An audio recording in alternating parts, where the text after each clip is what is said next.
हो जाता है और दोनों पति पत्नी खुशी खुशी मोमोज बनाने में लग जाते हैं, क्योंकि सुबह ही मुखिया के घर मोमोज पहुंचाना था।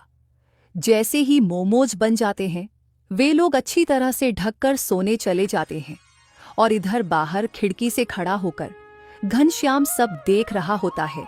चलो, ये सब अब सो गए। चलकर मैं सारे मोमोज की टोकरी को उठाकर घर ले आता हूं। फिर तो कल जो होगा इन लोगों के साथ, वह तो देखने में मजा ही आ जाएगा। फिर घनश्याम चुपके से माया के घर घुसकर मोमोज की टोकरी उठाकर वहां से भाग जाता है।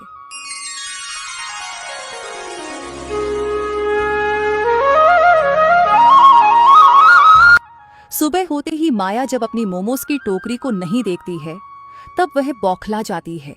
विमल, देखो ना, हमारे मोमोज की टोकरी नहीं है। जब विमल आकर देखता है, तब सच में टोकरी वहां पर नहीं रहती है। यह सब देखकर दोनों पति पत्नी बहुत परेशान हो जाते हैं। माया, लगता है हमारे मोमोज किसी ने चोरी कर लिए। अब क्या होगा जी? मैं तो मुखिया जी को वचन दी थी कि आज सुबह ही उनके घर मोमोज बनाकर दे जाऊंगी। एक काम करो माया, तुम मुखिया जी के घर जाकर मुखिया जी को सारी बात बता दो। मुखिया जी बहुत अच्छे हैं, वह हमारी प्रॉब्लम को समझ जाएंगे। माया बड़ी उदास मन से मुखिया के घर चली जाती है। मुखिया जी, मैंने आपके लिए मोमोज तो बनाए थे, पर किसी ने मेरे घर से मोमोज चोरी करके ले गया है। मुझे माफ कर दीजिएगा मुखिया जी। ये लीजिए आपका एडवांस के पैसे। कोई बात नहीं माया, अच्छा हुआ कि तुम मुझे अभी आकर बता दी और यह पैसे तुम रख लो। तुम्हारे मोमोज चोरी हो गए, इसमें तुम्हारा कोई कसूर नहीं है। यह पैसे तुम्हारी मेहनत की कमाई है। माया पैसे को रखकर घर लौट रही होती है। तब वह देखती है कि घनश्याम का बेटा बाहर बैठकर मोमोज खा रहा होता है। अरे, यह घनश्याम का बेटा मोमोज कहाँ से खा रहा है? गांव में तो मेरे सिवा कोई मोमोज बेचता ही नहीं, और घनश्याम तो मेरे से मोमोज खरीदा ही नहीं। माया घनश्याम के बेटे के पास जाती है और उससे पूछती है, बेटा, ये मोमोज आप कहाँ से खा रहे हो? ये मोमोज मेरे घर पर एक टोकरी भरकर रखा हुआ है, आपको चाहिए क्या? हाँ बेटा, मुझे इसमें से एक मोमोज दोगे क्या? फिर घनश्याम का बेटा माया को एक मोमोज देता है और माया वह मोमोज लेकर अपने घर आ जाती है और अपने पति विमल को दिखाती है। हाँ माया, ये मोमोज तो बिल्कुल हमारा ही है। इसका मतलब कि जमींदार घनश्याम ने हमारा मोमोज चोरी किया। माया, अब हमारी मदद मुखिया जी ही करेंगे। तुम उनके पास जाओ और सारी बात बता दो।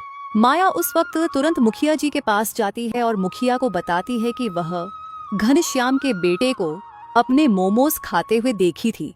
तुम्हें पूरा पता है कि वह मोमोज तुम्हारा ही है?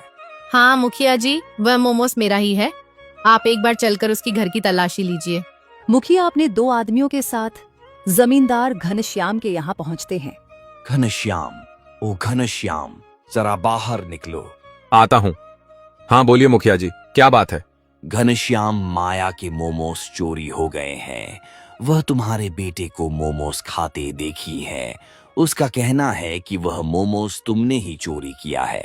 नहीं मुखिया जी, यह बिल्कुल झूठ बात है। मैं किसी का मोमोज नहीं चोरी किया हूं। पर घनश्याम, मुझे तुम्हारे घर की तलाशी लेनी होगी। मुखिया अपने 2 आदमियों को घनश्याम के घर की तलाशी लेने को कहता है। जब वह लोग घर के अंदर जाते हैं तो देखते हैं कि बड़ा सा टोकरी में भरकर मोमोज रखा हुआ है। वह मोमोज को लेकर बाहर निकलते हैं और सबके सामने रख देते हैं। यह क्या है घनश्याम? तुम तो कह रहे थे कि मैं मोमोज नहीं चोरी किया हूँ। घनश्याम के पास इसका कोई जवाब नहीं होता है। वह डरते हुए फिर बोलता है, मुझे माफ कर दीजिए मुखिया जी, मैं माया की तरक्की को देखकर जलने लगा था। मैं नहीं चाहता था कि गांव का कोई भी आदमी मुझसे ज्यादा पैसे वाला बन सके। मैं माया को नीचा दिखाने के लिए यह सब काम किया हूँ। नहीं घनश्याम, तुमने यह माफी लायक काम नहीं किया है। तुम्हें माफी नहीं मिलेगी। अगर मैंने तुम्हें माफ कर दिया तो तुम फिर ऐसा ही करोगे। मारो सब इसको मिलकर। मुखिया के आदमियों ने घनश्याम की अच्छी धुलाई कर और माया वहां से अपने घर चली गई। ये कहानी से हमें यह सीख मिलती है कि मेहनत और सच्चाई से किया गया काम हमेशा फल देता है। जलन और नफरत से कुछ हासिल नहीं होता, बल्कि इंसान खुद बर्बाद हो जाता है। जो दूसरों की भलाई करता है, भगवान उसकी हमेशा रक्षा करते हैं।